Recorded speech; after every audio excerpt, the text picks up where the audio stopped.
ပရိသတ်များအားလုံးမင်္ဂလာပါရှင်ပရိသတ်တွေကိုဒီကနေ့မှာဖတ်ပြပေးသွားခြင်းနဲ့ဇလံကောင်းလေးကတော့ဆီယမလာရောင်ကျူရင်ရေးသားထားတဲ့တန်တရားမျိုးဆိုတဲ့ဇလံလေးရဲ့အပိုင်းတစ်ကိုဖတ်ပြတင်ဆက်ပေးသွားခြင်းပါတယ်ရုံနဲ့တူတူလိုက်ပါလို့စီမြောက်အပေးနားဆင်ပါအောင်ရှင် channel လေးကို subscribe မလုပ်ရသေးရင်လည်း subscribe လေးနဲ့အားပေးခဲ့ဖို့အတွက်တောင်းဆိုခြင်းပါတယ်ကျေးဇူးများတင်ပါတယ်ရှင်ကဲဒါဆိုရင်တော့စတင်ပြီးတော့ဖတ်ပြပေးသွားခြင်းပါတယ်ဘာဝယ်ခဲ့ရမလဲစားကြနာမှလေညစာမီပြန်လာမှာပါမောင်နဲ့နှွဲကိုဝေကနေကြည့်ပြီးတော့မူလာကောင်းခါလိုက်တယ်။မျက်နှာဘာဖြစ်နေရလဲချီချီပြပြနေစမ်းမှာသူ့မျက်နှာမတွေ့ဘူးလား။နှွဲကသူပဲမေးသူပဲပြောကနာနာကပ်ပြီးတော့ကလေးသွားသေးရဲ့။မောင်မျက်နှာတီနေတာလည်းမဟုတ်ပြုံးရည်လိုပုံလည်းမရှိမူလာနဲ့မျက်လုံးချက်လည်းမစုံခဲ့ပါ။နှွဲပြောနေသည်များအချီတစ်ချက်ပဲဝေကကားပေါ်ရောက်သွားပါတယ်။အမြင်မတော်တိုင်းမတိမတာမင်းများဆုံးမတတ်တဲ့ဒေါ်ဦးကိုယ်တိုင်ဟိုတညအစပြီးတော့နောက်ထပ်ဘာမှမမီးတော့ဘဲနဲ့နေတတ်တယ်လို့နေတော့တာမျိုးဒီအဖြစ်တွေကိုညို့ပြောဖို့မပြောဖို့အားယူရင်လည်းပြောနေစရာမလိုပဲညို့ကဲခတ်မိသွားပါတယ်။ဘာတွေဖြစ်ကုန်ပြီလဲ။ငါ့ကိုမမှန်ပြောစမ်းပါ။အတင်းကျပ်မိတော့မှအနေချင်းပြောမိကအစူဝါဆုံးတော့ခြံခဲ့လိုက်တယ်။ငါမပြောလားမူလား။ခုတော့နေလေပင်ကိုလှိမ့်နှိမ့်ခံရတာထက်စိုးရိမ်မို့လား။နီးစက်ရပြောတတ်တာယောက်ျားတွေဘက်ကဖြစ်နိုင်ဆုံးအခွင့်အရေးပဲ။ခစ်ကိုနောက်မှစိတ်တူချင်တူနွေတညို့အရင်ရှင်းပြလိုက်ပါဧည့်သည်လိုမနေတဲ့ဥစ္စာကိုနင်ပါရအားနာနေရလေခေရဲ့အမေတို့ပြန်လာနင့်ကိုပဲအပြက်တယ်မှာနော်တော်ကြသူလုံးကြံခဲ့တာတွေကိုနင်မသိဘူးမှတ်ပြီးတော့သူ့ကိုနင်ကိုယ်တိုင်ခေါ်ပါတယ်ဘာညာနဲ့မဟုတ်တာတွေစက်ခဲမပြောဘူးလို့နင်ပြောနိုင်လားကိုရဲ့ဒိုင်ယာရီသူမစီရောက်နေပြီဆိုတာညိုအားမသိသေးပဲတန်အခမ်းမန်းနေတဲ့ဖြင့်ရှုပ်ထွေးနေတဲ့စိတ်ထဲမှာငိုချင်လာတယ်နွေပါရီကျင်းဝါပြီးတော့ဘလို့နိုင်ကွက်နင်းခဲ့တယ်လဲဆိုတာငါသတိပေးတာနဲ့မူလာရဲ့အဲ့တယောက်ကအကျင့်မကောင်းဆောင်ဆိုတာမယုံလားခုတော့ခက်ကရွဲ့တယ်လို့စိတ်ဆုံးမပြေတယ်လို့နဲ့နောက်ဆိုတကယ်ตายရသွားမှာပဲကိုယောက်ျားကိုဒီလောက်ချက်တာဘာဖြစ်လို့မနာကြီးနေသေးရလဲသူကျင်းတော့တေချာရှင်းပြလိုက်လေလိုအပ်လို့ရှင်ငါနဲ့ကိုတူးပါလိုက်ခဲ့မယ်ဟာဒီကိစ္စငါတို့နဲ့လည်းဆိုင်နေတဲ့ဟာကိုနေပါစေဟာမောင်ကစိတ်မကောက်တတ်ပါဘူးသူစိတ်ဆိုးပြေသွားရင်နားလည်မှာပါ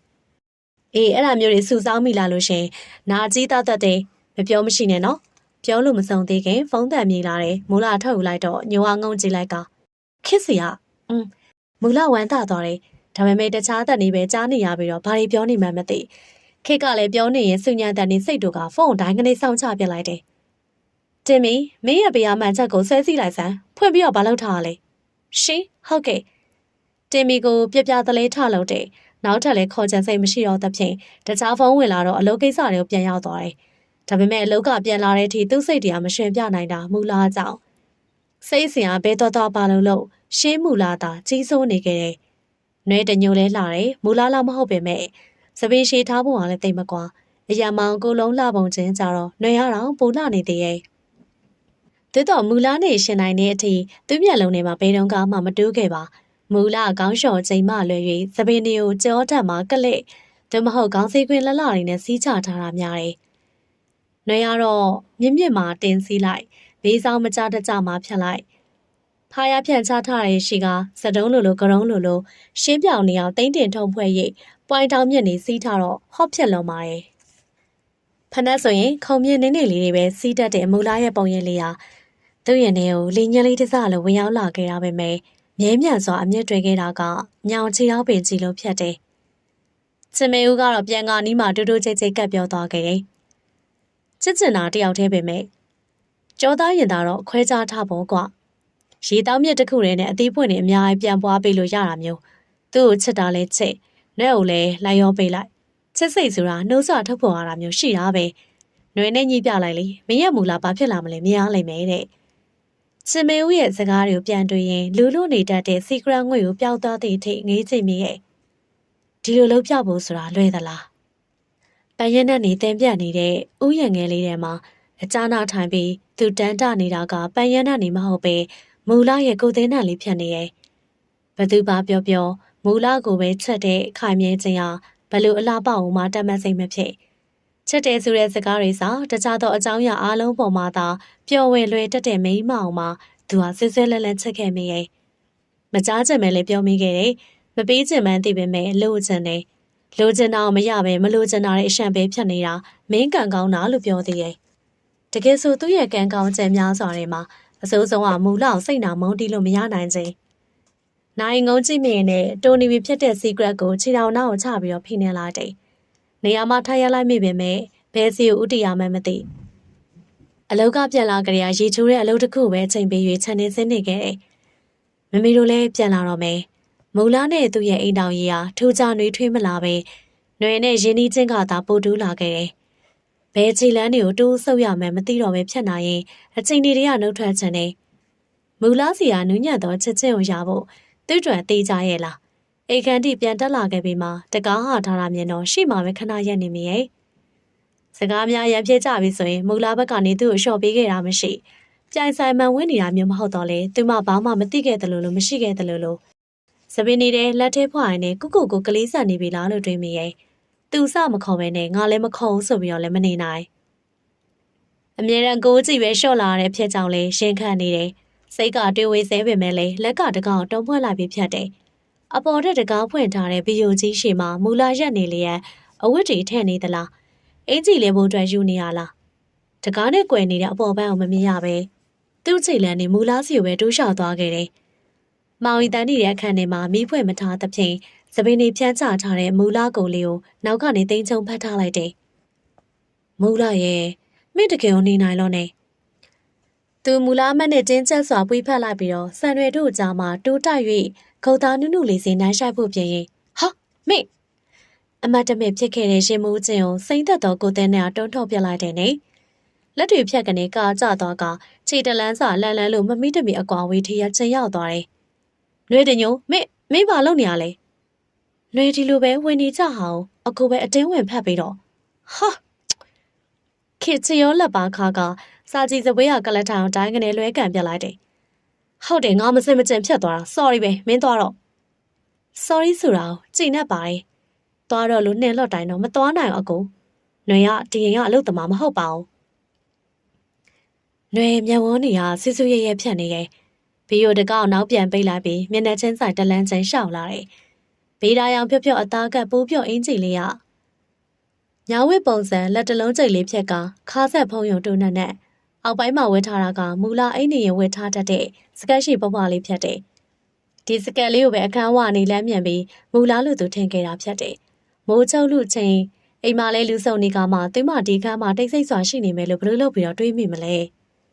ငါပြင်းမဟုတ်ဘူးဆိုတာပဲထက်ထက်တွေးကမျက်နှာရှိရောက်လာတဲ့ဆူဆူရဲရဲမျက်လုံးတွေကိုခက်ကပြန်လဲဆိုင်ကြည့်ရဲ့မင်းကငါအလုသမားမဟုတ်လို့တောင်းမှန်တာနွေအလုသမားတယောက်ကငါခွင့်မပြုပဲဒီအခန်းထဲဒီကျူးကျော်ဝင်ခွင့်မရှိဘူးဒါဆိုလည်းပြေရပြေချောင်ပြောလို့ရပါတယ်အကူနဲ့ပတ်သက်လာရင်ຫນွေဘယ်တော့ဒေါသထွက်ခဲ့တာရှိတယ်လေငါတော့ဒေါသထွက်နေတယ်စိတ်ခက်မသိတဲ့ခါပြောမဆူမာတွေလည်းရှိလာတတ်တယ်အဲ့တော့ငါတို့စကားများများမပြောကြတာကောင်းတယ်ຫນွေကအနေအောင်ရှင်းတဲ့နှကန်းသားတို့လှလှပပလေးတော်မဲကမိခလုံးစီရှောက်သွားပြီးတော့ဖွင့်ပြလိုက်တယ်ပြီးတော့သူနဲ့မလန့်မကန့်မှပြန်လာရက်တယ်သူမပုံစံနေနေကြကိုနေရကိုအခန်းတစ်ခုလိုအသားတကြအကူကစကားပြောဖို့လေတောင်တွန့်တုံနေရလားနေရတော့အကူခင်ပြီးဆိုကြရလူရာထပ်ပို့ခဲ့တာတာဝန်ဝတ္တရားဆိုတာထက်စိတ်ရောကိုပါရင်းနှီးခဲ့တာဘာပြောလိုက်တယ်မင်းစကားတငယ်ချင်းထွက်ပေးဆက်တာထက်ပိုတော့ပြောတာပါပြီးတော့တနာတာဘာမှမသိရဲ့လူမမဲကလေးလေးတယောက်လိုပဲအမိုက်ပုံမှာအမိုက်တဆလို့စွန့်ပစ်ခံရတာတော့ကိုဘယ်ဘဝရောက်မှမသိပဲအမေကိုမပိတပိအော်ခိုးပြီးတော့ငိုနေတော့ခေဘာမှမမေးပဲမဲရှုပ်ထွေးရဲ့စကားများစွာတွေမှာနှစ်မျောရင်ထူနှက်တဲ့မျက်ခုံးဆောင်ထိဆက်မတက်တကုတ်ကြနေခဲ့တယ်။နွေရခရမျက်နှာသေးချအကဲခတ်ပြီးမှဆက်၍မာနာကြီးရဲ့ယောက်ျားတယောက်ကိုဒီစကားတွေပြောတာအားနာပါတယ်။ဒါပေမဲ့အကူကအဆွဲလန်းကြီးလို့နေတစုံတယောက်ကိုဆွဲလန်းတဲ့စိတ်တစ်ခုနဲ့အတ္တမာနတွေအားလုံးဘေးချိတ်ခဲ့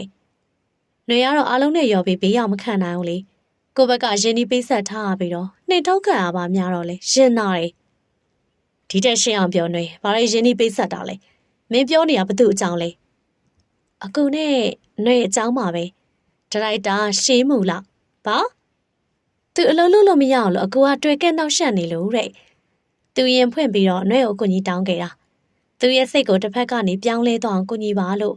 အချိန်ကာလတစ်ခုသတ်မှတ်ပြီးတော့သူကမ်းလှမ်းတာလေခင်မယိုးနှစ်ဖက်မှာတင်ကနေလှုပ်ခါသွားတယ်ပြီးတော့ရှေ့ကိုတလန်တိုးလာပြီးတော့တောင့်ကနေရက်တယ်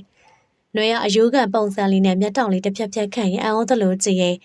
ပြီးမှအားနာသွားတဲ့အပြုံးရရဲနဲ့မျက်ဝန်းတွေတိမ်ဖက်သွားတယ်။စိတ်မကောင်းမှအကိုရှင့်ရန်နေတာလုံးနဲ့ထန်တယ်။ຫນွေကိုယ်တိုင်ထူးဆန်းတဲ့အတွေးတွေနဲ့ထင်ရလောက်တတ်တဲ့အကျင့်ရှိလို့ဒီတယောက်ခဲ့ပဲမဲ့ကိုတငယ်ချင်းလွန်လွန်ပါလားဆိုတာကိုယ်တိုင်ကြုံမှယုံခဲ့တာလေ။နောက်ပြီးကိုဘဝဘလောက်ထိအနေနဲ့မထားခဲ့တယ်လဲဆိုတာလေးလေးနက်နက်ခံစားတတ်တဲ့အကိုနဲ့ဆုံမှနားလဲခဲ့တာ။ဒါရီမယုံဘူးဆိုရင်တော့သူ့ရဲ့တရားရည်ထဲမှာနှိမ့်ဆွဲရရှိမှာပါအကုတ်ဖက်ကြည့်ပေါ့။နွဲတညို့နွေရပြောပြီးရနဲ့မျက်နှာလေးမော်ပြီးထွက်သွားတယ်ခေကရှေ့ရနေဖြတ်ထားလိုက်ကမင်းပြောတာတွေကြောင့်ဒီမှာပါရီဖြစ်ပြက်ပြောင်းလဲသွားနိုင်နေဆိုတာမင်းသိရဲ့လားသိတယ်လေအကူကမယုံလို့လားမင်းကငါထပ်မိမယ်မင်းပြောတာတွေအားလုံးကမင်းရဲ့ရှာပြားပေါ်ကလာတာတွေမို့လားတဘာဝကြောက်အောင်လိမ့်ပြောဖို့မကြိုးစားနဲ့နော်မင်းကခွက်လို့မှမဟုတ်ဘူးဟွန်းနွေရယုံလည်းမယုံတွန့်လျှော့သွားလည်းမရှိပဲတိတ်တိတ်ပြန်မောကြည့်၍အခုရဲ့မူလာသွားမေးလေသူကညင်းနေဆိုရင်နွေအခုမျက်စိရှိကိုနောက်တစ်ခေါက်ထပ်မလောင်ဟုတ်နေတယ်ဆိုရင်တော့ယောက်ျားပြီမာနာနဲ့ရဲရဲတဲတဲစောင့်ပြတ်စမ်းပါချစ်တက်တယ်ဆိုပြီးသစ္စာရင်းနဲ့နစ်နေဖို့မလုံးအချစ်ဆိုတာတာယာမှုရှိမှပြည့်စုံတာခေါင်းထဲမှာမီးတောက်မီးလျံကြီးဟောင်းကနေလွင့်ကနေတက်လာသလိုတကူလုံးအရှိတွေဖြစ်နေပျော်ကျသွားခဲ့တယ်သူမခရီးထွက်သွားတယ်နွေရောက်လာခဲ့တယ်နွေနဲ့သူရှိနေတဲ့အချိန်တိုင်းသူမအလုပ်စပွဲမှာခက်အေးနောက်ဆုံးတင်နာမှာမိတ်ဆွေအတိုင်းဝိုင်းနေရနွေနဲ့သူ့ကိုဇနီးမောင်နဲ့ထင်တယ်လို့ထင်ဟိုလိုတီလိုအပြောတွေနဲ့စ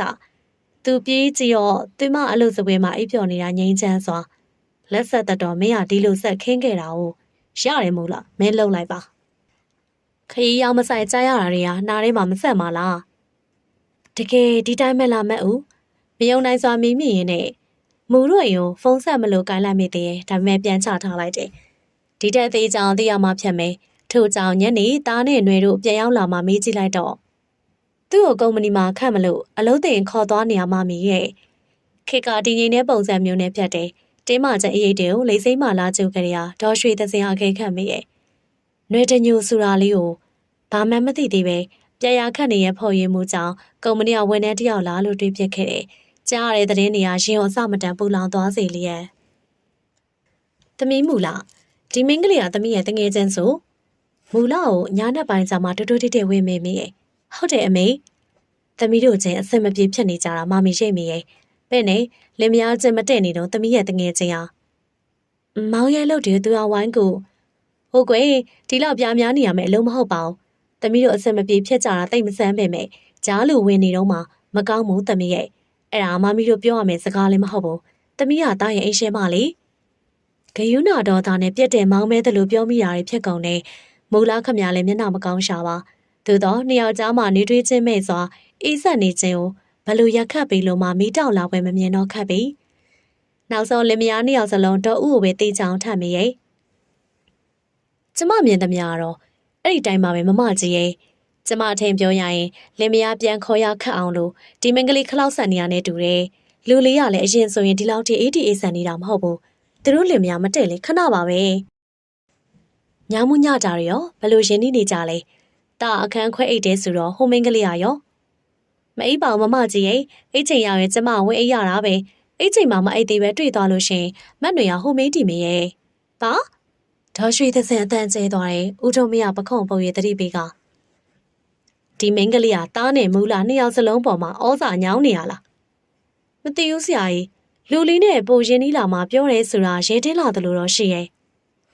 အဲ့ဒါလင်မယားကြောင့်မှမတ်ဦးကတစ်ဖက်တစ်မျိုးကြားဝင်စိတ်ဆက်ပေးပါလားမလုပ်ပါနဲ့မမကြီးရဲ့ကျမလည်းတင်းတက်တဲ့အရက်ကနေတန်တဲ့စကားဝယ်ပြောရတာပါဟုတ်တယ်လေကွာဘယ်နဲ့မတ်ဦးကိုအပြစ်တင်နေရလဲမင်းသားနဲ့ချွေးမလူငယ်တွေမှမဟုတ်တာမင်းနောက်မှအခုကြားဝင်ဖို့ခန့်နေတယ်မဟုတ်လားဦးထုံမရတွေ့တွေ့ဆဆပြောတယ်ဒေါ်ရွှေသစင်ကမကျေနပ်နိုင်ထို့ပြဿနာလွယ်လွယ်လေးနဲ့ရှင်းရခတ်ခြင်းသို့ရောက်လျက်ညနဲ့မနဲ့အလွယ်တကူဖြတ်တန်းပြီးဆုံးသွားခဲ့သည်သာရှိရင်ရှင်းလို့မပေးမနဲ့ကော်ဖီတောက်ကြပြီဆိုအိမ်မှာနေရာတွေကလွဲနေကြပြီလားလို့အံ့ဩရလာအောင်ဖြစ်ပြနေရမပြောချင်လို့လည်းမရစပွဲမှာခင်မလွင်ရင်အားလုံးလူစုံနေကြလျက်နောက်ဝေလာသူကတော့နှွေဖြတ်တယ်နှွေလာလီကော်ဖီတောက်ရအောင်ဒေါ်ရွှေသစင်တက်ကော်ဖီထည့်ပြီးနဲ့မူလာလန်းခေါ်တယ်။နှွေကဝင်လာပြီးမှစပွဲနာသူမရောက်ခင်မှာရက်တန့်သွားတယ်။ရပါတယ်။အလုပ်တူသွားမှဆိုတော့အကိုဆင်းလာမှပဲတောက်လိုက်တော့မယ်လေ နွေရမတီမပြောင်းလေးပြောပြီးတော့ပြန်လဲထွက်လာတယ်ရောက်စကြရခက်ကမိတ်ဆက်ပေးရဲ့လူကြီးတွေကတော့မကြိမ်လဲဦးဆုံးရောက်လာခဲ့တဲ့မူလာရဲ့အမေအားစာ၍ဒေါ်ဦးအထီသူမကိုကြည်လင်းတဲ့သူမရှိတာနားလေပေးတာခေရမိဘတွေလေစိတ်ကနေဒီချန်ဝင်းနဲ့ပြန်မရောက်ခင်လေးမှာဘသူတွေကဘလို့သတင်းစကားတွေနဲ့တိုးထောင်လိုက်တာကိုလည်းတွက်မိထားတယ်ထို့ကြောင့်ဦးထုံးမင်းဒေါ်ရွှေသစင်တို့ရဲ့ကြည်ပြိုခြင်းကိုသူမဘယ်တော့မှရယူဖို့ကြိုးစားမှာမဟုတ်ခုလိုမနက်ကော်ဖီဝိုင်းမှာမူလာလိုရိုးကျိုးစွာကော်ဖီထည့်ပေးဖို့သူမဝါသနာမပါမနက်အာရုံမတက်မီစွန်းထားချက်ဖို့အိမ်သားတွေအတွက်မနက်စာစုံလင်စွာပြင်ဆင်ထားဖို့ဒါတွေလည်းစိတ်ပါရင်လုံးမယ်စိတ်မပါရင်တော့မတက်နိုင်မူလာရဲ့နေရာကိုသူမလူချင်းခဲ့တာမိဖို့ကြောင့်နေရာမဟုတ်ပါဒီခက်လူရဲ့ဝဲဘက်ရင်အောင်အတွင်းပိုင်းတနေရာသားဖြတ်တယ်ခုဆိုအချင်းဒီတွေကဒီမှာတွတ်ထားသလိုအစိုးဆုံးဆိုတာတော့မှမဖြစ်ခဲ့ပါဘူးလေပြဿနာကိုနည်းနည်းလေးတူးဆွပေးလိုက်တာနဲ့ဘလို့မှမယုံနိုင်ခဲ့ပါဆိုတော့ဒီခက်လူကမူလာမောင်းတီးသွားခဲ့တယ်ဒီမှာနောက်ထပ်သတိပေးချိန်မောင်းမှုမလိုပဲပြန်ရောက်လာကြတဲ့လူကြီးတွေကိုမူလာတခွန်းတစ်ပါးတော့မှဖွင့်ရတိုင်တော်ခြင်းမပြုခဲ့လူဆောင်ချိန်တိုင်းမှာဘသူဘလို့ဖြစ်နေမှန်းမသိတော့နားမလည်နိုင်တဲ့မျက်လုံးကြီးတွေတဝန်းဝန်းနဲ့လူကြီးတွေမျက်နှာရှိစရာဒီမှာတော့ခက်ရဲ့ဘေးမှာရှိခွင့်ရပြီမို့ရင်ခွင်နေရဆိုတာမကြခင်ရောက်လာမှာပါလေဟော့အခုဆင်းလာပြီလားအပြင်မှာပဲ breakfast စားမှာလားကော်ဖီတောက်မလားယင်ຫນွေကတော့လူကြီးတွေရှေ့မှာနည်းနည်းအနိခတ်တာနဲ့အခုလာမှစားမယ်ဆိုပြီးထွက်ခဲ့တာထွက်လာတာနဲ့ကားတော့ကင်ထားပြီးကိုမြက်လျက်နဲ့ຫນွေရတမင်မေးလိုက်တယ်ပြီးတော့အိမ်မှာမျက်နှာငယ်စွာနေရသူလေးတစ်ဖွဲ့လေဘင်းလေးဖို့မျက်နှာလေးချ၍ຫນွေလေဘလို့ဆုံးဖြတ်မှန်းတော့မသိတော့ပါဘူးမူလာကိုရိုင်းကအကုန်နဲ့နှွဲကိုမကြည့်တော့ထက်ပါတယ်သူ့လိုကိုဘက်သားလုံနေရလို့ပြောပြီးခါမှစကားတော်မပြောဘူးခင်းနေရမှာခဏရက်ကထမင်းစားကန်စီလဲကြည့်ရဲ့ຫນွေရကော်ဖီအောင်ကိုချဲဝှစုံပေါ်မှာကုတ်အင်းချစ်အနက်လေးနဲ့ဖြက်ကရင်မက်မှာနမဲနဲ့အမတ်ချိတ်မထားပေမဲ့ကုမ္ပဏီဝှစုံမှန်းသိတာတယ်ပြီးတော့ဝင်းနုနုမျက်နှာမှာမျက်လုံးတွေကိုပန်းရင်ရောင်တန်ရုံမဲနဲ့နေအောင်တင်းထားပြီးတော့နှကန်းသားတွေကရှားရောင်ရင်းမဲ့စပင်ဒီကိုကော်ဖီရောင်နဲ့အနက်စင်းကြားပါတဲ့ခေါင်းစည်းခွင်းနဲ့မြင့်မြင့်တင်စီးထားတယ်သုံးလက်မခွဲလောက်ရှိသောတောက်ချုံဖက်နှက်တန်ကမာမီတို့နားကတော့အနားကျပြေးကတ်နိုင်နေနှွေပြန်ထွက်လာခဲ့တဲ့ဆိုတော့မာမီတို့ရဲ့မလူလားတဲ့မျက်လုံးတွေဘယ်အရက်ကအမြဖြားခံလာနိုင်တယ်ကိုခေရှောင်ဖွေးမိရဲ့အလုတ်သွားကြမှာချင်းတူရင်တော့ခုလောက်ဆိုထမင်းစားခဲ့နေမှာမီလာဘလူးပုံစံနဲ့ရှိမှပြေးကြည့်စရာမလိုအခုဘာစင်းစားနေရလဲကော်ဖီတောက်မလို့လားတောက်ချင်တောက်လေနှွေကားပေါ်ပဲစောင့်မယ်မတောက်တော့ပါဘူးမာမီငါ့အောင်မေးသေးလားသူဒီတိုင်းပဲထွက်လာခဲ့စဉ်ထမင်းစားကန်နေရထွက်လာတဲ့မာမီနဲ့မျက်နှာချင်းဆိုင်မိ၍ကော်ဖီအောင်မတောက်တော့ဘူးလားအိုးချိန်ထားတာရှိလို့ပါမာမီမျက်လုံးနဲ့နှွဲစီမရောက်ပေမဲ့စူးရှရဲစွာလှုပ်ရှားနေခြင်းအကြောင်းရင်းသူသိရဲ့တော့အလုပ်တွေတိတ်ကျိုးစားနေတော့မင်းတဲ့တီကအံ့ဩနေရဲ့သူကပြန်မရတော့မလို့ဖြစ်နေပြီတဲ့အခုသွားဖို့ရှိရင်လဲသွားလေညနေတော့စောစောပြန်ခဲ့တောက်အောင်မာမီတို့ပြောစရာရှိရဲ့ခင်မျက်မှောင်ကုံလေးကကားဆန်နိုးတယ်။နွေရဘီးမှထိုင်နေအမေရဲ့တည်းကြီးကအကူတို့မိသားစုအစမပြေဖြစ်နေကြတာနှွေးကြောင်လာရင်မဟုတ်ပါဘူး။နွေအခုမျက်နှာတစ်ခုတည်းနဲ့မူလာကိုတိုက်ခတ်လုပ်ပြီးရက်တည်ခဲ့တာမှားပြီထန်တယ်။အကူကိုစိတ်ချမ်းသာစေချင်တဲ့သူမလို့ခုလိုအကူမကြည့်မလင်ဖြစ်နေရနှွေမမြင်ချင်အောင်။အဲ့တော့မင်းကဘာလုပ်ပေးနိုင်တယ်လဲနှွေ။အခုပြောလေနှွေဘာလုပ်ပေးရမလဲ။အကူအမေတွေကိုရှင်းပြပေးရမလား။အကူတို့လင်မယားပြန်ပြေးလဲအောင်တော့မင်းရောအဲ့ဒါတွေပြောလာမင်းနေရမဟုတ်ဘူးနှွဲရောမအော်ပါနဲ့အကူရဲ့အကူကိုစေရနာတွေပို့ပြီးဒီအိမ်မှာမျက်နှာအောက်ချနေရပါမယ်နှွဲမှလည်းမာနရှိရဲ့အကူမဟုတ်တဲ့ဘလူလူတယောက်ကိုမှနှွဲအလျှော့မပေးခဲ့ဘူးသိလားအဲ့ဒါတွေသိလဲမင်းကငါယာဒူတိုးပေးမှာမဟုတ်ဘူးနှွဲရမာနပြတဲ့လောက်ခေရဲ့မျက်နှာတစ်စမ်းမှမလျှော့အာမနာတန်ပြောရရင်အိမ်တော်ရေးကွန်ရက်တစ်ခုတည်းဝင်ပါလာကြရမင်းမာခဲ့တာဘလို့ကအရှိန်မလျှော့ပဲတဟဲပြေးနေသလောက်ခေကရှိကိုပဲကြည်ကစော်ကားတယ်လို့ဖြစ်သွားရင် sorry ပဲဒါပေမဲ့မင်းကကျေးဇူးတင်ထိုက်တဲ့မိတ်ဆွေစင်းထဲမှာတော့မပါသေးဘူးမတင်ပါနဲ့နွဲစိတ်ကထူးဆန်းပါတယ်လို့အခုပြောခဲ့တာပဲမူလအကူကြီးတောင်းတော့လေကိုယ်တငယ်ချင်းဘက်ကမခံချမ်းစိတ်နဲ့သူနှစ်ခါမပြောရပဲထားထွက်လာခဲ့တာဘာအောင်မခံချင်တာလဲဒီလောက်တော့နားလည်မှုမရှိရလူလားဆိုပြီးတော့လေသူတည်တနာပညာရှင်ကိုယူပြီးသူ့အလုပ်ကိုစိတ်မရှိနိုင်တာတဘာဝမှမကြပဲအဲအကြောင်းမူလဘေးကိုရှင်မကန့်နိုင်အောင်အကြောင်းအမျိုးမျိုးနဲ့တိမ်ဆောင်ပေးမယ်ဆိုပြီးတော့အားခဲလာတာဒီအောင်မှတစ်ဖက်ဆုံးတကယ်ရောက်နေတာကိုယ်တငယ်ချင်းမှန်သိခဲ့ရတယ်သူ သူ့မှာပညာတတ်တွေဝိုင်းဝိုင်းလဲပြီးလုံးစရာအလုပ်တွေနဲ့အားလက်ချိန်မရှိအောင်လို့တောင်းစီနေရဲ့အချိန်အကိုကအထီးကျန်ဖြစ်ရတယ်လေအဲဒီမှာအကိုဘက်ကရက်တီချင်းစိတ်ဖြစ်သွားခဲ့ရလေစိတ်မြလည်းမြန်ဆုံးဖြတ်တတ်တဲ့နှွေရဲ့ချင်းကြောင်ပဲလေကျေးဇူးတင်တယ်မှန်တော့တည်ရနှွေဒါပေမဲ့ငါသူ့ကိုနာကျင်တဲ့စိတ်နဲ့တနှုံခံစားရတိုင်းဒီပြဿနာစခဲ့ရတာမင်းကြောင့်လို့ပဲတွေးပြတယ်မင်းရောက်မလာခင်သူဒီလိုပုံစံနဲ့ရှင်းပြမှာမဟုတ်ဘူးအခုနှွေကဘာလို့ရမှာလဲအကိုဒီတိုင်းမဲ့နေပါမာမီတို့ကိုလည်းမင်းရှင်းပြဖို့မလို့ဒီပြဿနာဘယ်သူမှမသိတာအကောင်းဆုံးပဲသူထင်တယ်လို့ကောင်းမျိုးမဟုတ်ဘူးဆိုတာပြဖို့ငါမှမာနာရှိပေမဲ့စောသေးရဲ့ထီရှာပုံပေးသွားမှနာကျင်တာမဟုတ်ဘူးဆိုတာနားလည်သွားရမယ်အဲ့ဒါအဓိကပဲဒီအတွက်တော့ငါဘယ်တော့မှခွင့်လို့မှမဟုတ်ဘူးအဲ့ဒါအမှန်နှွေးနှက်ခံမှာပြုံးရောင်တန်းသွားတယ်ကြိုးစားမှုတိုင်းကဘယ်တော့မှအချင်းနေမဖြစ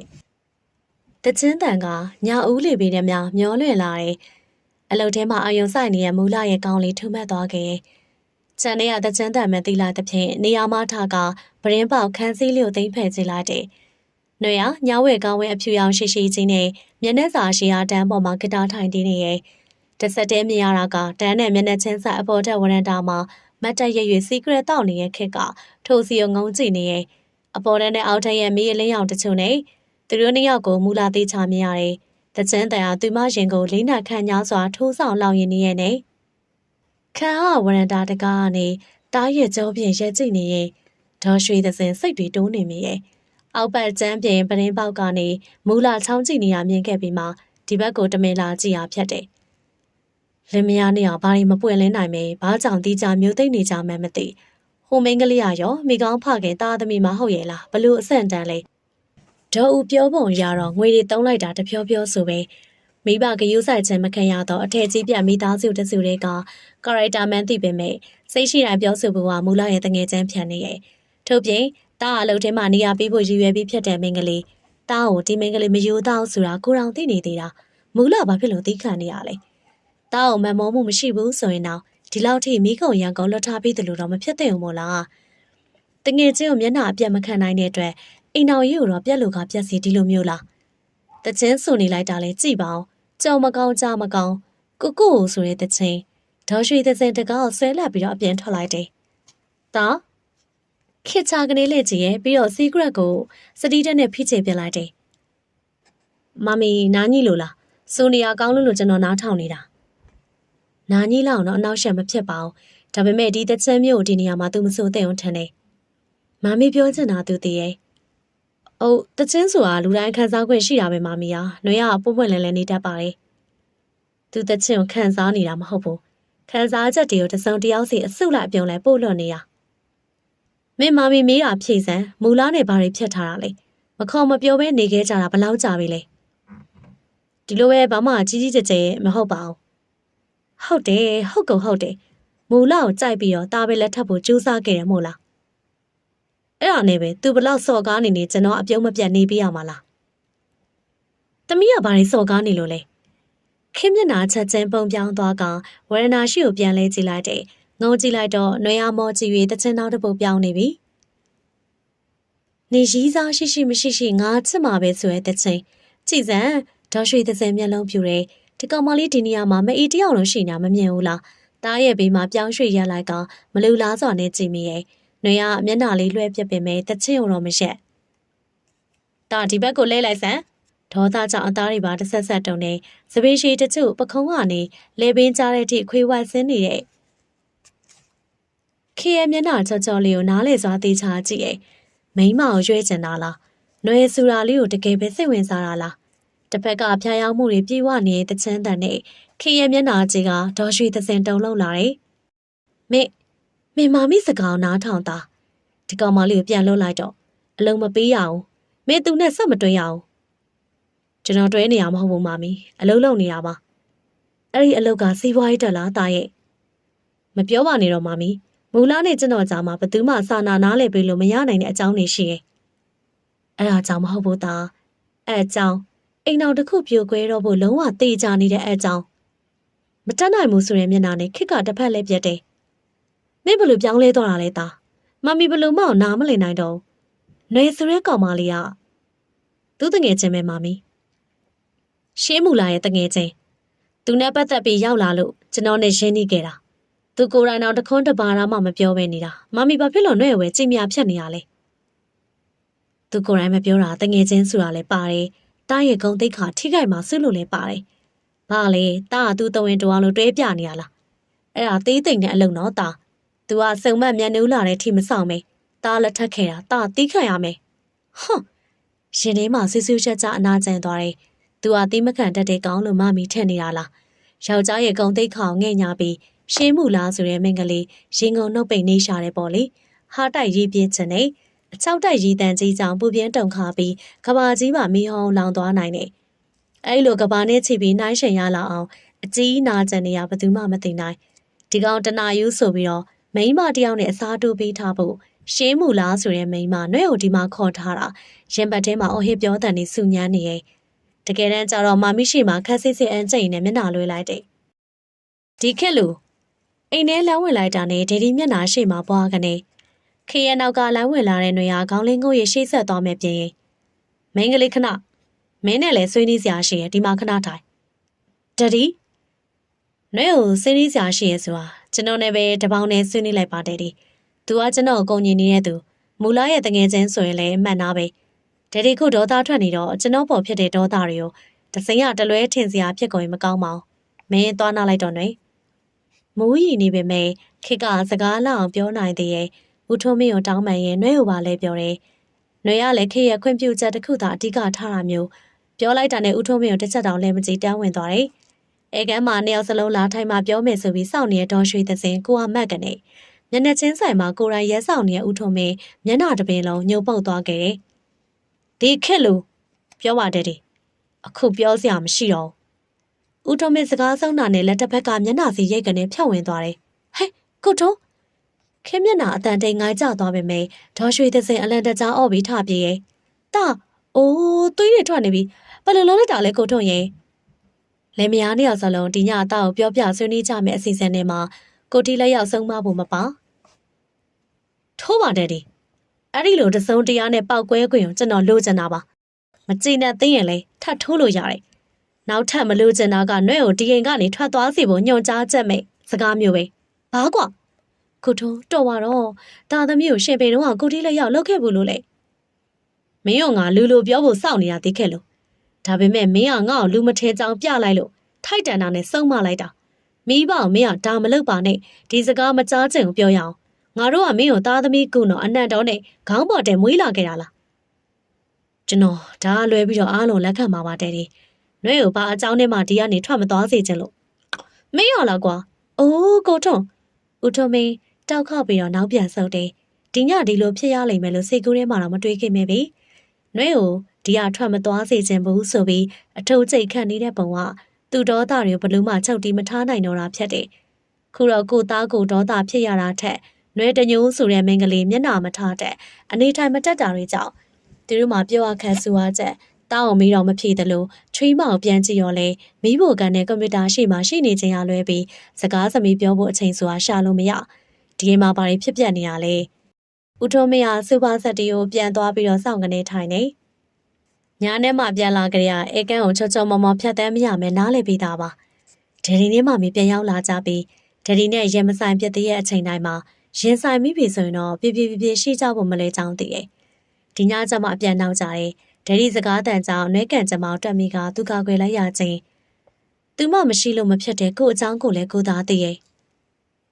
မောင်အခန်းတကားကိုဖွင့်မလို့လက်လန်းတာနဲ့တကားပွင့်သွားတယ်သူရှိမှမူလာအဝါနုရောင်ဆွဲတာပေါ့ပေါ့ဘောင်းမိရှိအညုံပေါ့ပေါ့နဲ့သပင်တွေကိုတော့လက်ကင်ပေါ်ဝါနဲ့နောက်မှာကပုတ်ကယူစီးထားတယ်မောင်ကိုမူလာစကားပြောပြရစေဘာမူလာတို့စကားမပြောပြတာကြာပြီလေမောင်ကိုမူလာတမင်စောင့်နေတာဟွန်းခေကပခုံးတော့အောင်လို့မဲ့ပြလိုက်ပြီးတော့နေရမှာပခုံးဆောင်နဲ့ကတ်မိလိုက်ပြီးတော့မပြောပြတာမဟုတ်ဘူးမင်းနဲ့ဘာမှမပြောဖို့မရှိလို့မပြောတာခုလေအလုပ်တွေကျက်သိပ်ပြုတ်ကျက်နေရကြနေမင်းအချိန်ယူပြီးစောင့်နေရပါမယ်ကိုကကိုယ့်ရဲ့အားလက်ချိန်တွေမင်းတို့ဖြုံးဖို့စိတ်ကူးမရှိဘူးရှေ့ရဖဲစမ်းမောင်ဖဲစမ်းမှာသူအထဲဝင်မပြန်တာနဲ့မူလာလှလှရှာရှာပြတ်သွားကဖဲပေးလိုက်ပေမဲ့တုံးဆုံဆုံမလန်းကမပွင့်ခေကဒီတိုင်းတိုးဝင်တိုက်သွားရင်မူလာကိုလေးတရင်တရံဖြတ်ကြံနေ ဒါပေမဲ့ခေသူပီယိုတွေကတစုံတစ်ခုယူပြီးတော့ပြန်လဲထွက်လာတော့ထပ်ပြီးတော့တားဆီးမိပြန်နေမူလာကိုစကားနည်းနည်းတော့ပြောခွင့်ပေးပါမောင်ရဲ့အခုမောင်ထင်နေတာတွေကိုရှင်းမူလာမင်းနဲ့ပတ်သက်လာတဲ့ငါပဲထင်ငါပဲခွင့်လွှတ်ခဲ့ရတာလေမင်းကဘာကိုပြောချင်လို့လဲခုလဲမင်းရဲ့အမှုရာမင်းရဲ့မျက်လုံးနေတယ်မှာငါသိရတာတွေကအမှန်ပဲဆိုတာအဖြေထွက်နေတယ်မဟုတ်သေးပါမောင်ရဲ့မူလာပြောမှဘယ်သူနဲ့မှမပတ်သက်တဲ့အကြောင်းပါမင်းနဲ့ပဲပတ်သက်တာပေါ့အဲ့ဒါဆိုပိုးဆိုးသွားပြီလုံးဝနိုးပဲမောင်ဒီတခါလူကိုတိုက်မသွားပဲတကားတကုံဆဲဖွင့်ပြက်ပြီးတော့လှဲ့မချိတ်စတန်းထွက်သွားတယ်မူလာမျက်ရည်တွေဝိတက်လာကမလုံမရှက်လေးကြမ်းခဲ့တယ်တကယ်ပြောမယ့်စကားကကိုနဲ့သာသက်ဆိုင်တယ်လို့မောင်အောင်မပြောလို့မဖြတ်တဲ့အကြောင်းတစ်ခုရဲ့ပါလေစကားပြောကြံစိတ်တောင်မရှိအောင်ဖြတ်နေတဲ့မောင်ရဲ့မျက်လုံးစိမ့်နေကြောင်းနောက်ထပ်မကြိုးစားလိုက်တော့ပေမဲ့အခန်းပြင်ထွက်မိရဲ့အထိခြေလန်းတို့ကဆက်ရုပ်လိုပါသွားတယ်ထို့ကဖျားကန်ထဲကထွက်လာတဲ့ຫນွေမောင်အောင်တစုံတရာပြောဆိုရင်အတူတူရှင်တွဲပါသွားတဲ့အဖြစ်ကုန်မြင်နေဒီတိုင်းပဲရန်ကြီးကြံခဲ့ရတဲ့အဖြစ်မှာ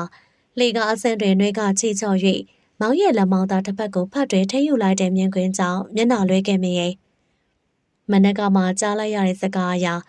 မောင်ကိုယ်တိုင်ကနှွဲကိုပြန်မလွတ်နိုင်ပါလို့တရားဝင်တောင်းဆိုထားခဲ့တဲ့နာကျင်မှုဟာခံစားတတ်ပြီးဆိုကြရတသက်တသားလေးမဟုတ်ပါလားဆိုတာသိသာစေခဲ့တယ်ညိုကလည်းပြက်တင်ပေးရင်တင်ကမမေတို့ကအခုချိန်ထိခွင့်မလွတ်သေးပေ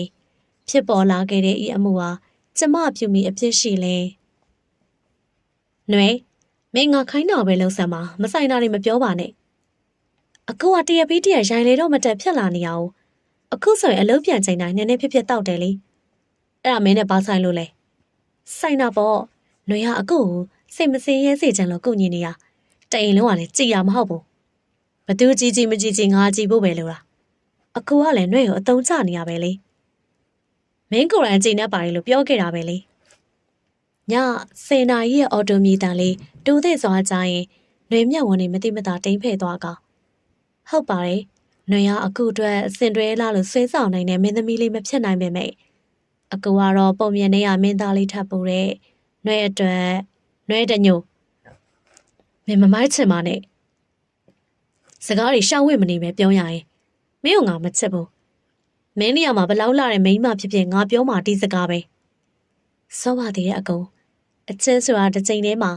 နှစ်ချက်ပြိုင်တူဖြစ်မလာတတ်ပေမဲ့ဖြစ်ပျက်ခြင်းသဘောပါပဲထာဝရပြီးဆုံးသွားတယ်ဆိုတာမရှိဘူးဘသူကပြီးဆုံးပြီပြောလို့လဲ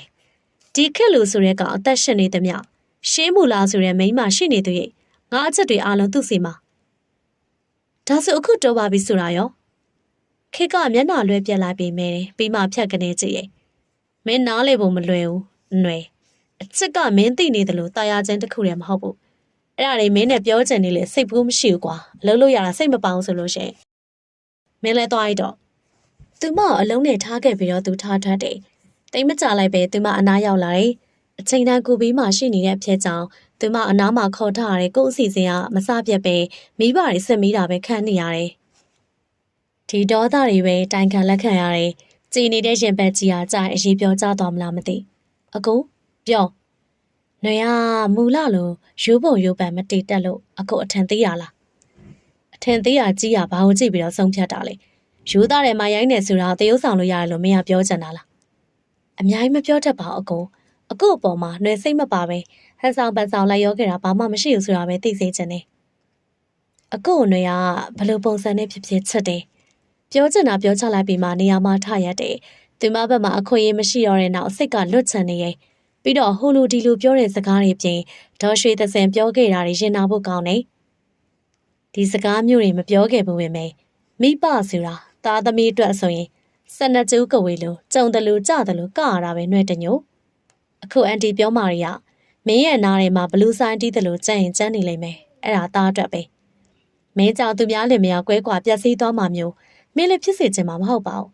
အကယ်၍ဖြစ်ကောင်းဖြစ်နိုင်တာသိရနဲ့နေတာဆိုရင်လေအန်တီတို့ကလက်မခံနိုင်ဘူးတဲ့ဘက်ကနေပြန်ပြောတတ်တဲ့အကျင့်ရှိပေမဲ့ဒီစကားတွေတော့သူမှနားထောင်နေခဲ့တယ်မူလလည်းမင်းရဲ့တငယ်ချင်းကောင်းမှာသူမင်းကိုဘာမှမပြောမဆိုမတားဆီးပဲနေတာမင်းရဲ့ဂုံတိတ်ခါအများညှတာခဲ့တယ်ဆိုတာမင်းသိဖို့ကောင်းတယ်နှွေရလေသူ့ကိုခင်လွန်းလို့ရောက်လာခဲ့တာပဲအန်တီ ဂရီးတွေရှိခဲ့ကြပေမဲ့သူလဲလူကြီးရဲ့အားကုန်နဲ့ကို့ကိုတိုက်ထုတ်ဖို့ကြိုးစားနေရလို့သတ်မှတ်လိုက်ပြီးတော့အားလုံးဖွင့်ပြောပြလိုက်တယ်။ဒေါ်ရွှေသစင်ဆိုတဲ့မိန်းမကြီးပြုံးကျဲသွားတဲ့မျက်လုံးကပစုံစိတ်ကအမေခေါ်ရတယ်။သူ့လောက်ပုံနေမဟုတ်တာကိုဖြောင်းပြရင်အခုပေါ်ဂယုဏပို့ပြီးတော့တစ်ဖက်သက်ရက်တီပေးလိုက်တာ။သူ့ကိုကိုညီဘူးလာတဲ့အယောင်ဆောင်နေစာအစစ်မှန်နေနဲ့အခုကိုညီခဲ့တာ။ဘာပဲဖြစ်ဖြစ်တာအိမ်တော်ရှိရဲ့ယောက်ျားမူလဒီလိုစိတ်ကူးတွေဖြစ်ခဲ့တယ်ဆိုရင်တော့သူ့ကာရိုက်တာပျက်စီးသွားတာမျိုးမဟုတ်ဘူးကိုတငယ်ချင်းကိုစေတနာရှိရင်တောင်းကိုတစ်မျိုးမူလကိုတစ်မျိုးမင်းရရင်ကြားစီပြီးလို့ရတယ်လေ။နှွေရတော့စိတ်ကူးထဲမှာတော့မပေါ်ခဲ့ဘူးတာအမှန်ပဲအန်တီ။ तू ကရက်ဆက်တလောက်အကိုကအယူမှုချက်နေတာအရန်သီးခန့်ရှာတာ။စစ်တက်တဲ့သူဘက်ကနှွေရက်တီတာမမားပါဘူး။မားတာပေါ့ကြီးအခုနေရောညရောမင်းတို့တွဲနေတာပတ်ဝန်းကျင်မှာမင်းရဲ့ဂုံတိတ်ခါဘာမှမရှိတော့။သူကမင်းကလေးဘက်ကငဲညာပြီးတော့သားနဲ့လက်ထပ်ပေးချင်တော့တားကသူ့မှာမိမငုတ်တုံရှိသေးတယ်။တားကလည်းမူလာရှိနေတာနဲ့တခြားမိန်းကလေးကိုလက်ထပ်မယ်လို့ထင်လို့လား။မင်းမဲနင့်နာမောင်နားလေပါ။အတောင့်ရှိအစိမများခင်မင်းနောက်ဆုတ်လိုက်ဖို့အန်တီပြောချင်တယ်ကွယ်။ဒေါ်ရှိသစင်ပြောခဲ့သမျှကိုသူမပြင်တခြားလို့မသိသေးပါ။အချိန်နေရပျက်စီးဖို့လွတ်လွတ်ရရဖြစ်လာခဲ့တဲ့အတိုင်းပိုလည်းမစိုးကောင်းဖို့လည်းမရှိ။ဒီလိုချိန်ခါမှာသူမတတိရှိမှဖြစ်မယ်ဆိုတာအထက်ထက်သေးကြပြီးမှပြောချလိုက်မိရဲ့။ခင်းနဲ့မူလာရဲ့အခြေအနေအတိုင်းကိုပြောင်းလဲခွင့်မပြီးလူကျင်အောင်ရယူနိုင်ပြီဆိုရင်ပိုင်ရှင်ဖြစ်စေခိုးယူသူပဲဖြစ်စေဒါပိုင်ဆိုင်ခွင့်ရကျန်တာဖြစ်တယ်အဓိကလူကျင်အောင်ပိုင်ဆိုင်ဖို့ကိုတွင်နဲ့ကိုနှစ်ယောက်စလုံးနှုတ်ဆက်နေမိကြစဉ်ခေရဲ့မျက်လုံးထဲမှာဖြတ်ကနေအရေးတစ်ခုသတိထားမိလိုက်တယ်တပြိုင်တည်းသိလိုက်တာကထိုအရေးပိုင်ရှင်ဟာမူလာဖြစ်နေခြင်းအိုးအမတ်တမဲ့ရင်ခွင်ထဲဆွဲပွေပြီးတော့ဖတ်ထားလိုက်သဖြင့်ຫນွေလက်လေလန်၍အံ့ဩကခစ်ကိုမောကြည့်လိုက်တယ်မင်းက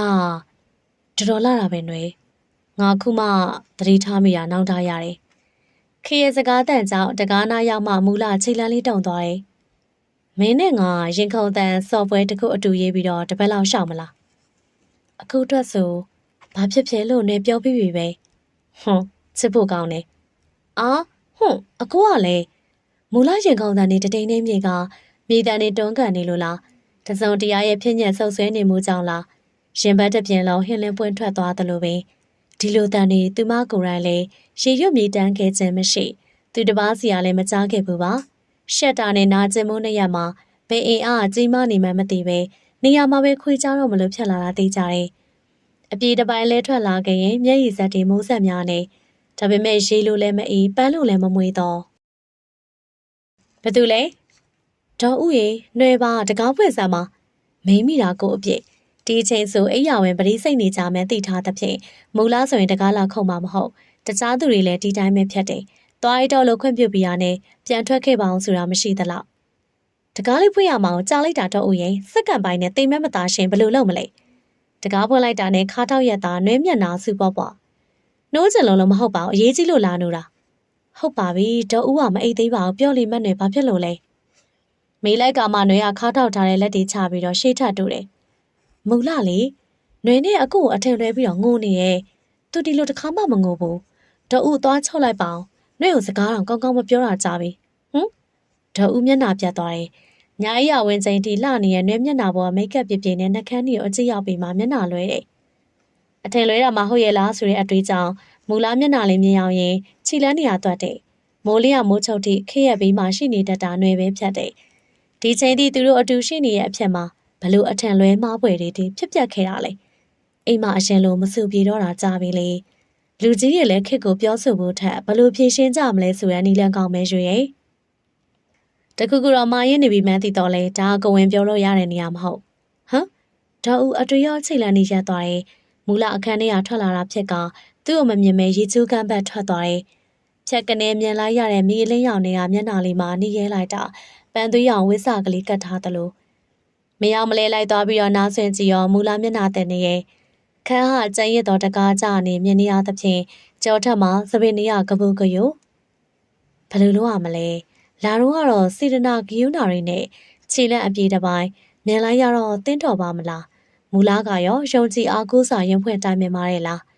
းဟိုရဲ့အစကလေးကအမြင်မတော်တာတွေရှိလို့တတိပေးခဲ့ဘူးတယ်မမကြီးကိုယ်တိုင်မင်းမျက်နှာလေးကြားပါတယ်လေမူလာခန်းစားချက်တွေကိုဘယ်သူတယောက်နဲ့မှပြောပြတိုင်းမြင်တာမရှိ ဒေါ်ဦးခြေလန်းနေနောက်ပြန်ဆောင်ရင်ရင်နဲ့သွားတယ်မင်းလေမျောလဲမစင်နဲ့ချိန်နှချောင်းလည်းမကဲနေတဲ့ဒါကကဲတင်ထားတာလည်းမဟုတ်နှွဲတညို့ဆိုတာဝင်လာခဲ့ရဘလူးဆိုင်တီ၍မပြောမပြီးမတီးမမီဆိုတဲ့စကားနဲ့ခင်း၍ဒေါ်ရွှေသစင်အစချီရဲ့ဒေါ်နဲ့မူကတော့ဒီနေရာမှာရှိနေပေမဲ့ဘာမှမပြောမေးလည်းမမေးပဲနှွဲတညို့ဆိုတာလေးပဲစူးစိုက်ကြည့်ရဲ့ဒီမှာမျက်နှာလေးကပန်းနူးရောင်လေးဖုံးနေကပြင်ဆင်ပြီးစားမှုပို့ပြီးတော့လှနေလားမသိကိုသမီးထက်ပူလှနေရတော့တေးကြတယ်နောက်ထပ်ချားနာတာတစ်ခုမကြည်ပြူသောမျက်နှာတွေနဲ့ရှိကြတဲ့လူကြီးတွေရှေ့မှာသူများမျက်နှာပြုံးတော့မလို့တီးတော့မလို့နဲ့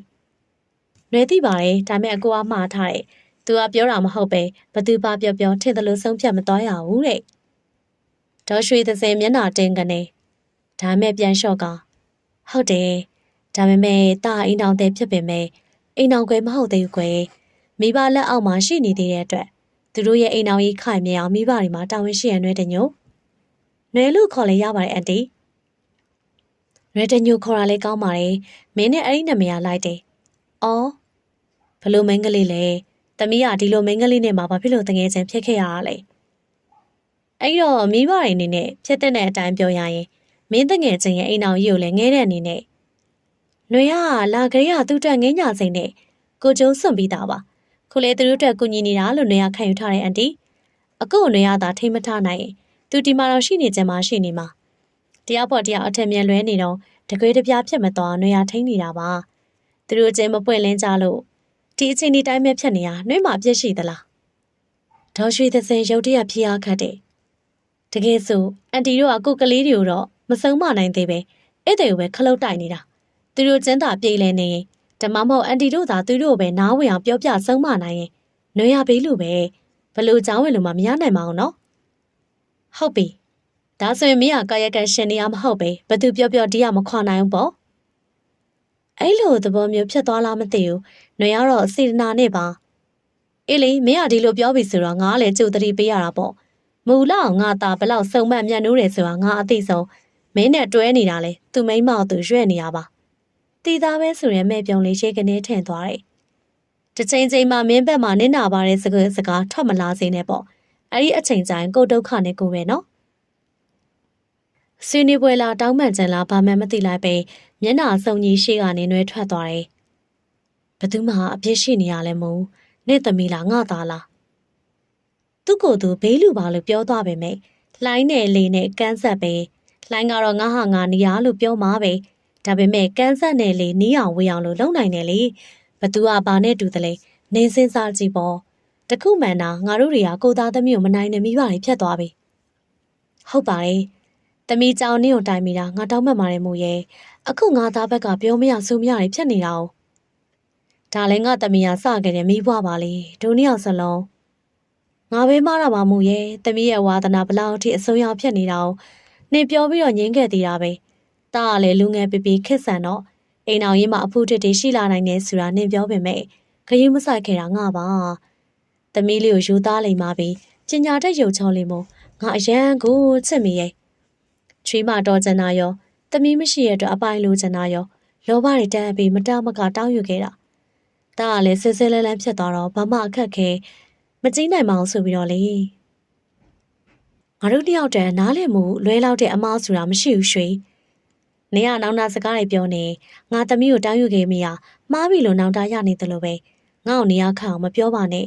ဒိုးလို့ရမှာနှွဲတညိုးဆိုတဲ့မင်္ဂလေးသူ့နေရာသူပြန်ရောက်သွားဖို့ပဲဘသူမှန်နေမှားနေအိမ်တော်ကြီးမပြုတ်ဘဲကအတိကပဲအေကန်ပြက်မှာခြေစုံရက်၍နားဆက်နေရမျက်နှာလေးမဲသွားတယ်ထက်ကြားနေရဲ့စကားတန်နေကြောင်းဟော့ကနေပခုံးတွင်ရင်ရှိမိရဲ့ငါကလေသမီးရဲ့နေရာမှာဘယ်မင်္ဂလေးကိုမှအစားထိုးပြီးတော့ချွေးမမတော်နိုင်ဘူးတဲ့ဒေါ်ရွှေသစင်စကားကြောင့်စပယုံကောင်းမော့ခါလိုက်တယ်အစားထိုးရလို့မမြင်မဲနေရာကျန်လဲတာဆိုရင်ဘယ်လိုလဲဘာပြောလဲခုမှဘာမနေနဲ့အဲ့ဒီတယောက်မှာနေရာလူတက်တဲ့အကျင့်ရှိရင်မင်းခုသိပြီဘာမလဲပြောတငယ်ချင်းတွေကအခမဲ့အကျိုးဆောင်ပေးနေကြတယ်သူမသိစီပဲအပင်ပန်းခံ၍နှွေတရင်ကိုစုံစမ်းခဲ့ကြတယ်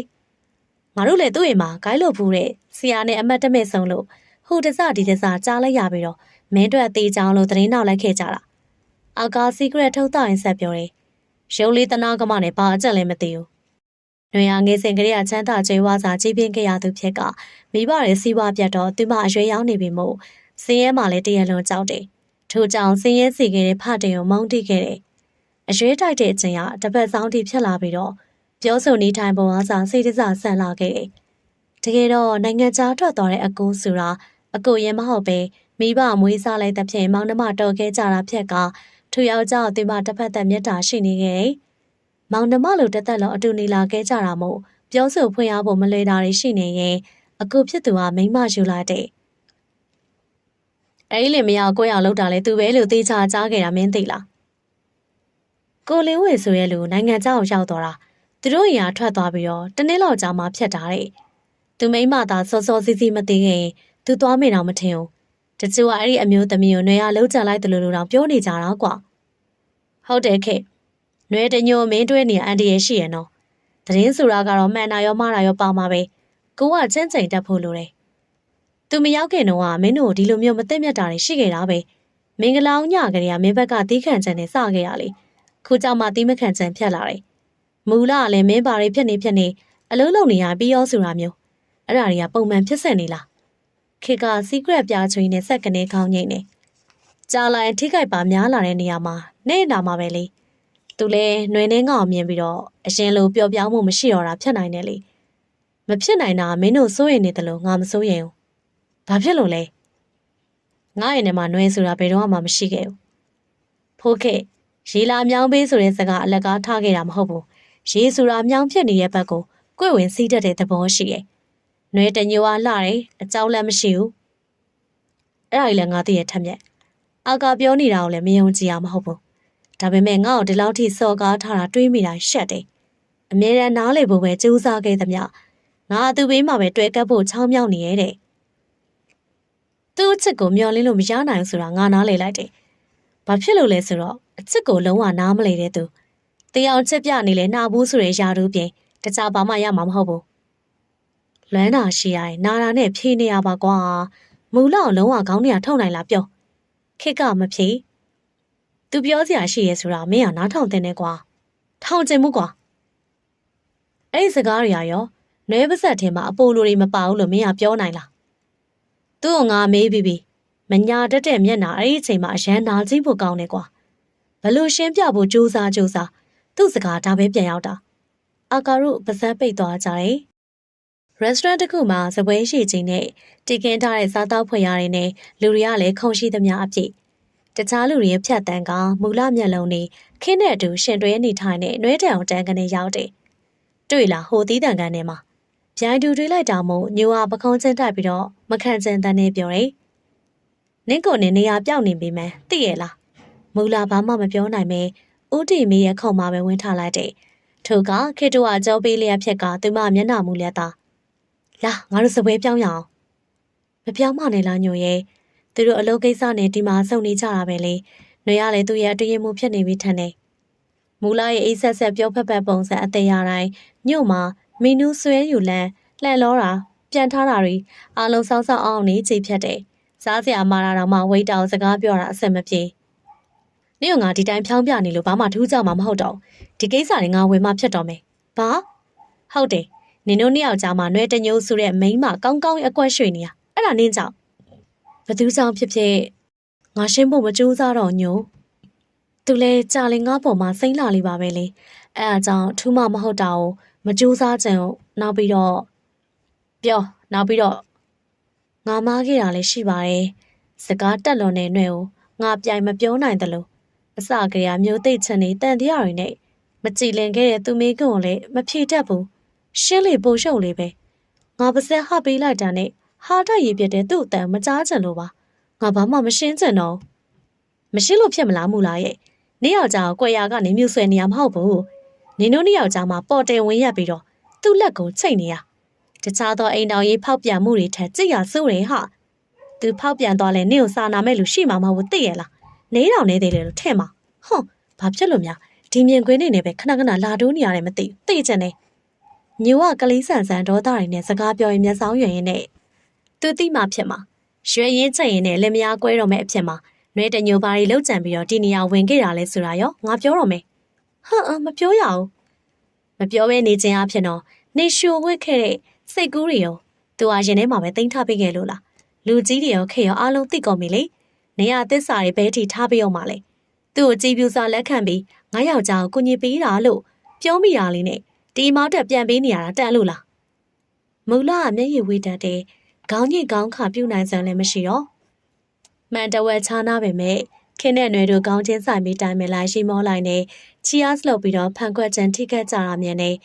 ထို့ပြင်တခြားသောဧည့်သည်တွေရဲ့အရေးတွေကိုဆက်ဆံပြောဆိုမှုတွေနဲ့ຫນွေတကန်တနာဖြစ်နေရတွေ့တယ်ဘလို့လဲဒီကနေထိုင်ကြည့်ပြီးတော့ဖြစ်ပြရှုနေရလားဒေါက်တာထူးနဲ့နောင်တူးတော်တို့ရောက်လာကဖင်တိုင်မကြသေးကိုတူးတန်အရင်ထွက်တယ်ဒေါက်တာထူးကအားလုံးအကဲခတ်ပြီးတော့မှဟိုကြည့်တီချင်းမျက်လုံးဝေးကရှောင်းတော့မနေနဲ့ညိုကဒေါက်တာထူးအားနာတယ်လို့ကြည့်ကကိုတူးကိုမျက်ရည်ပြတယ်မူလာနဲ့ခေရဲ့အိမ်တော်ရုပ်အနေချင်းသိထားတဲ့အပြင်တယောက်တနေရာစီမြင်လဲရသဖြင့်စပြီးမှကိုတူကအားနာသွားတယ်ဒါတော့ဘသူအရင်ရောက်တာလဲလို့အတန်တူတူမေးလိုက်သေးရဲ့သူတို့ကအရင်ညိုကတူတူဖြစ်ရဲ့ဒေါက်တာထူးကသူတို့မျက်လုံးတွေတွားရအကဲခတ်ပြီးတော့မူလာရဲ့အမျိုးသားလားဟုတ်ကဲ့ဆရာဒီဆိုင်မှာလူရှင်းတက်လို့ချိန်လိုက်တာပါဘလို့လဲဆိုင်ပြောင်းအောင်မလားအပေါ်တက်ဖြစ်သွားမလားရပါတယ်ဆရာဘာမှဖြစ်ပါအောင်မဖြစ်ဘူးဆရာသူကမျိုးသိစိတ်ခံဆူတာမျိုးလဲလူလေလှုပ်ပဲရှိတော့တယ်ညိုကလေဟာအလုံးသိနေကြတာပဲမဲ့တိမ်မင်းရနေတဲ့သူတော့မသိစေချင်းညိုကနားမထောင်မဲနေအိမ်တော်ရောကျမ်းမာရောငါတို့အားလုံးကဖိမနေကြတာနေရတာလေကိုလည်းမညောင်ဘာရေးမှလည်းကြည့်မဆိုင်ဘူးတကယ်တမ်းကျတော့သီးလောင်ခံစားနေရတာမဟုတ်ဘူးလားပြောမိမှဆိုလို့ကိုတူးအောင်ပေးလိုက်တဲ့ရဲ့သူမပြောပြီးဆိုမှအစအဆုံးထိ Channel 5အတွက်စော်ဝဲရင်းနေတော့သူမူးလဲမလို့ဖြတ်တာအဲ့ဒီပြဿနာလေးကြောင့်ပဲဆရာတမားတော်ကြည်တော်မှာကျမ်းမာရေးလဲဂယူးဆိုင်အောင်လို့ပြောသွားသေးရဲ့လေအော်အဲ့လိုဖြစ်နေရလားငါကြားတာကြားနေတာသိမသိဘူးမင်းကလေးတယောက်တည်းအိမ်တော်ကြီးအရေးကြီးဆုံးပဲညီမရဲ့ဒိုးတော့ကအရေးကြီးပဲမဲ့ဘဝတစ်ခုကိုပြိုလဲပျက်စီးစေနိုင်တာတော့အိမ်တော်ကြီးပဲအရေးကြီးမှန်းသိပေမဲ့ကိုမန်နဲ့ထင်တာကိုလဲလှုပ်ရဲခဲ့တာမှန်တော့လေသူမရဲ့အိမ်တော်ကြီးအဖက်ဆင်နိုင်ဖို့တော့နောက်ကျခဲ့ပြီဖြတ်တယ်နေလိုအပ်တဲ့ချိန်ကျမှအခက်ကိုပြန်ကောက်ယူလို့ရမယ်ထင်သလားတဲ့ညိုမေးခဲ့ဘူးတဲ့အခုသူမဘာမှပြန်မရနိုင်တော့ကိုပိုင်ထားတဲ့ပစ္စည်းကိုမလိုအပ်တော့တာသိကြလားဘသူကောက်သွားချိန်နဲ့လားတဲ့မေတော့ကလည်းမူလာကောင်းချင်းခဲ့သလားခေါင်းခခဲ့သလားဘာမှမသိနွဲဟိုမောင်တိမ်ညော့နေပြီဆိုတာမူလာတည်းရဲ့လူတွေပြောကြတယ်လို့ယောက်ျားတွေကလက်သာရမှာပျော်တဲကြတယ်ဆိုတာမှန်နေရလားဘယ်တော့မှမျက်နှာသာအပေးမခံခဲ့ရတဲ့ကလေးတယောက်ဟာသူ့ကိုဂယူးဆိုင်နေရာပေးရလူနဲ့တွေ့ရင်မိဘဆွေမျိုးတစ်ခုမှမတော်ဆန်လဲခင်တွေသွားတာပဲနေပူတွေကနေအရေးအောက်ကိုရောက်သွားတာမျိုးပေါ့အဲ့ဒီအချိန်မှသူတို့တလျှောက်လုံးပူလောင်ခဲ့ရတာကိုဘလောက်ထိပူလောင်ခဲ့ပါလားပူသိသွားတယ်လေဆိုလိုတာဟာကြံခဲ့တဲ့နေပူပြင်တစ်ချက်လေးတော့ပြန်လဲမကြည့်ကြတော့တာမျိုးတငယ်ချင်းမမေညိုကလူကြီးလို့အမျိုးမျိုးသောဥပမာတွေနဲ့ပြောပြခဲ့တယ်ကဲကိုတူတို့ကလမ်းမှာကားပြက်လို့ထားခဲ့ရတယ်ဆိုတော့ငါနဲ့လမ်းကြုံနေလေဆရာတော့နင်းပြန်ပို့လိုက်တော့မူလာတို့ဆိုင်နေရထွက်ခဲ့ကြတဲ့အထိခစ်တူရှိနေစေငါမူလာနဲ့ပဲလိုက်တော့မယ်နင်ကားစီးပြီးတော့နားပူတာမခံနိုင်ဘူးကိုတူကအယိုးကန်နဲ့ပြောတာပဲမယ်ညိုနဲ့မူလာမျက်လုံးချင်းစုံနေဟိုတခါကိုတူနဲ့သွားလာတာကိုခစ်ကတန်တရားတွေနဲ့မေးဖူးတာညိုအားသိထားတယ်ဒါကြောင့်တေချာစီစဉ်ပြီးခါမှကိုတူကအလိုက်မသိရဲ့ကလေးလို့ညိုကားပေါ်တက်ပြီးရဲ့ဒီစိတ်မပြောင်းသလိုမူလာရက်ကြည့်နေစေမို့ကဲမြက်လေးဖို့လိုနေပြီပေးကတော့လက်ကိုဆွဲလိုက်ပြီးတော့ကားတော့ယူရဲမောင်းသူနေရာမှာအကျနာဝင်းထားလိုက်တယ်တက်လျာငါစားတော့ပြီးလို့ရှင်အကျဉ်းရသိမ့်မကောင်းဟာမူလာကားထဲဝင်မို့တကားဖွင့်လိုက်ရင်ညဝန်းတော့အရေးကြောင်လဲကြည့်လိုက်တယ်မောင်းနှကန်းလုံးယုံလေးခေါ်မိရပါမယ်အတန်တော့ထွက်သွားတယ်ကားတစ်စီးကျော်မှာပရာဒိုနှစ်စီးရထားလျက်အရှိရအနက်ရောင်ပရာဒိုကမောင်းကအလုံးမဲနောက်ကားပေါ်တက်ကုန်ကြကမောင်နဲ့ရွယ်တို့ကအတူတူ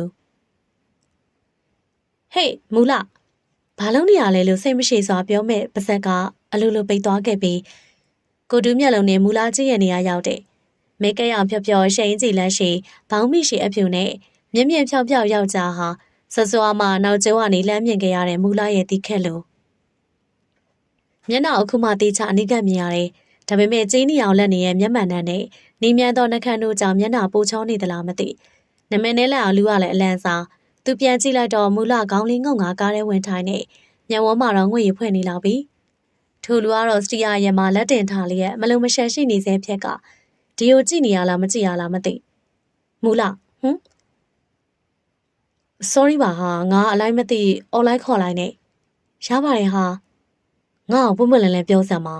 နင်တို့လင်မယားလက်ထက်ကလေးကအခုချိန်ထိအဆင်မပြေတာလားခုတလုံးမှဖြစ်တာလားညိုးနဲ့ပြောနေတာတွေကိုငါကြားတာတွေလည်းရှိပါတယ်သူကနင့်ကိုချစ်ခဲ့တာပဲအခုဘသူကဘလို့စဖြစ်တာလဲတယောက်ယောက်ကရွဲနေရလို့ငါထင်တယ်နင်မရွဲတတ်ဘူးဆိုတာလည်းသိကြတယ်နည်းနည်းပြောပြပါလားဟာဒီလိုပါငါတို့ကရင်းနှီးနေကြတာဆိုတော့တစ်ခါတလေအလိုက်မသိပြောမိဆိုမိနောက်မိတာတွေရှိရဲ့လေဘာမှသိမထားလေအလိုက်ကန်ဆိုမသိလေဖြစ်မှာဆိုလို့သိထားတော့စင်ကြင်ရတာပေါ့ငါအတွက်ငါမှန်နေပေမဲ့သူ့ဘက်မှာငါမားခဲ့ပါတယ်အဲ့တော့ရွေးတာပဲဖြစ်ဖြစ်တကယ်ဖြစ်ဖြစ်သူ့လောက်တာမမားပါဘူးလေနေအောင်သူရှိရစကတ်တူတူနေလောက်စပင်းနဲ့တယောက်လားဟာတကယ်ကြီးလားကိုတူကားမောင်ရင်မျက်နှာပြပြနဲ့လဲကြည့်ရဲ့ပြီးတော့အရှိပြန်လဲလိုက်ပြန်ကြည့်လိုက်နဲ့နင့်မှာဘာဖြစ်တယ်ရှိလို့ तू မမအောင်လို့နေရပြောရတာလဲနင်မသိရတွေရှိပါသေးရဲ့ကိုတူရဲ့မချင်မရဲနဲ့ကိုတူးမျက်နှာအရှုံးမဲ့သွားတယ်မိန်းကလေးချင်းမဟုတ်တော့လေမရမကနိုင်နိုင်ချွတ်ချွတ်မေးလို့မကောင်းနည်းနည်းလေးမှမမေးပဲနေလိုက်ရကောင်းသည်လို့တီတိုရေရွတ်လိုက်မိပါတယ်